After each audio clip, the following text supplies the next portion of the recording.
semuanya, pada video kali ini saya sendiri Oktavia Ramadanti, perwakilan dari kelompok 3 Sistem Informasi Manajemen, akan membahas tentang tantangan keamanan dan etika. Selanjutnya yaitu akan membahas ancaman terhadap bisnis dan individu sebagai akibat dari berbagai jenis kejahatan komputer dan perilaku tidak etis. Nah, di mana penggunaan teknologi informasi dalam bisnis telah memberikan dampak besar pada masyarakat dan demikian menimbulkan masalah etika dalam bidang kejahatan, privasi, individualitas, ketenagakerjaan, kesehatan, dan kondisi kerja. Penting untuk dipahami bahwa teknologi informasi telah memberikan hasil yang bermanfaat serta memberikan efek yang merugikan. Misalnya yaitu mengkomputerisasi proses manufaktur mungkin memberikan hasil yang bermanfaat untuk meningkatkan kondisi kerja dan menghasilkan produk dengan kualitas yang lebih tinggi dengan biaya yang rendah, tetapi juga memiliki efek buruk untuk menghilangkan pekerjaan orang. Nah, selanjutnya yaitu ada prinsip etika. Etika teknologi ada 4. Yang pertama yaitu proporsionalitas. Manfaatnya yaitu diperoleh dari teknologi harus lebih besar daripada kerugian dan resikonya. Selain itu, tidak boleh ada alternatif yang memberikan manfaat yang sama atau sebanding dengan kerugian atau resiko yang lebih kecil. Yang kedua yaitu ada persetujuan yang diinformasikan. Pihak yang terkena dampak teknologi harus memahami dan menerima resikonya.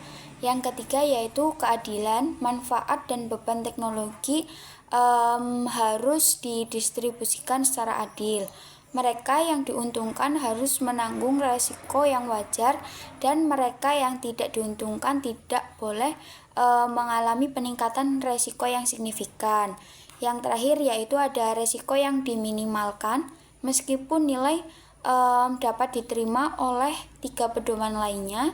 Teknologi harus ditetapkan untuk menghindari semua resiko yang tidak perlu. Selanjutnya yaitu kejahatan. Ada 5 kejahatan komputer yang didefinisikan oleh Asosiasi Profesional Teknologi Informasi. Yang pertama yaitu ada penggunaan, akses, modifikasi, dan penghancuran perangkat keras, perangkat lunak, data, atau sumber daya jaringan yang tidak sah. Yang kedua yaitu ada pelepasan informasi yang tidak sah. Yang ketiga yaitu ada penyalinan perangkat lunak yang tidak sah. Dan yang keempat ada penolakan akses penggunaan akhir ke perangkat keras, perangkat lunak, data atau sumber daya jaringan yang milik sendiri. Dan yang terakhir yaitu ada penggunaan atau persekongkolan untuk menggunakan sumber daya komputer atau jaringan untuk memperoleh informasi atau harta benda berwujud secara ilegal. Selanjutnya yaitu ada hukum cyber. Adalah istilah yang digunakan untuk menggambarkan hukum yang dimaksudkan untuk mengatur aktivitas melalui internet atau melalui penggunaan komunikasi data elektronik. Salah satu contoh kemajuan dalam hukum cyber dapat ditemukan dalam proyek Consumer Sentinel milik Komisi Perdagangan Federal.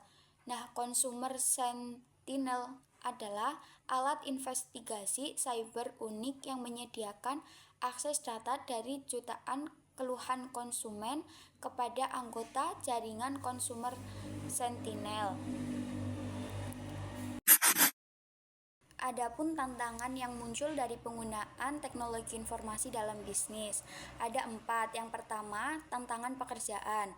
Nah, dampak teknologi informasi terhadap ketenagakerjaan merupakan masalah etika utama yang secara langsung terkait dengan penggunaan komputer untuk mencapai otomatisasi aktivitas kerja. Yang kedua yaitu ada pemantauan komputer.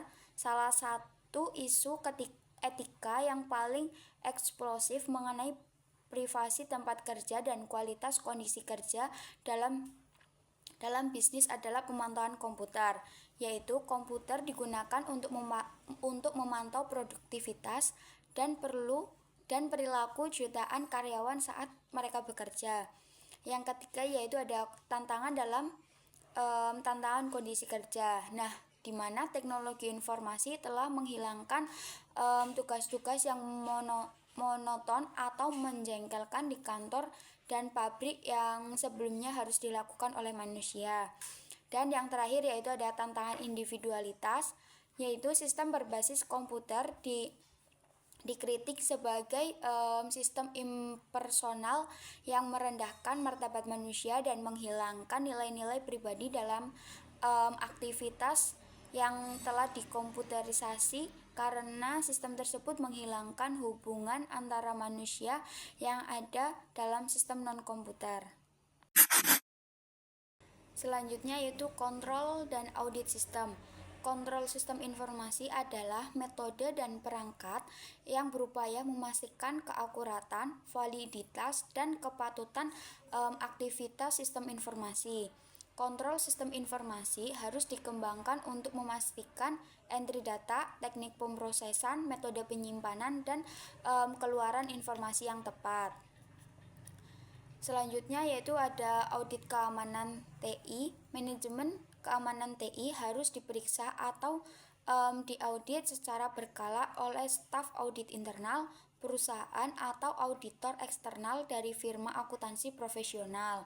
Audit tersebut meninjau dan mengevaluasi apakah langkah-langkah keamanan dan kebijakan manajemen yang tepat dan memadai telah dikembangkan dan diterapkan. Tujuan penting lainnya dari audit sistem bisnis adalah menguji integritas jejak audit aplikasi. Jejak audit dapat didefinisikan sebagai keberadaan dokumentasi yang memungkinkan transaksi diacak melalui semua tahap pemrosesan informasi lainnya. Selanjutnya yaitu ada studi kasus penipuan dunia maya. Jenis penipuan dunia maya yang berkembang pesat termasuk peretasan, pencurian identitas, dan penipuan keuangan. Penjahat dunia maya menggunakan teknik canggih untuk mencuri data pribadi dan finansial, seringkali melalui email, phishing, dan malware. Salah satu penjahat yang dibahas adalah Smash, seorang hacker yang terlibat dalam pembuatan spyware untuk mencuri informasi sensitif. Ada juga referensi kepada Stiglitz, seorang peretas Rusia yang diduga terlibat dalam jaringan pengiriman ulang yang memanfaatkan orang-orang tidak bersalah untuk mengubah data kartu kredit curian menjadi barang fisik. Menurut survei FBI, kerugian tahunan akibat kejahatan komputer diperkirakan mencapai 67 miliar. Sebagian besar perusahaan melaporkan insiden keamanan, menunjukkan bahwa penipuan dunia maya merupakan ancaman signifikan bagi bisnis. Penegak hukum bekerja sama dengan perusahaan teknologi dan e-commerce untuk melawan kejahatan ini. Misalnya, eBay memiliki tim khusus untuk menangani penipuan, sementara Microsoft juga memiliki unit keamanan internet yang aktif. Nah, dan banyak penjahat dunia maya beroperasi di negara-negara dan undang-undang yang lemah mengenai cybercrime seperti Rusia. Ini menyulitkan penegakan hukum internasional untuk menangkap mereka. Penulis menyoroti pentingnya kerjasama global dalam memerangi kejahatan ini. Cukup sekian presentasi dari saya. Apabila banyak kesalahan, saya mohon maaf yang sebesar-besarnya. Wassalamualaikum warahmatullahi wabarakatuh.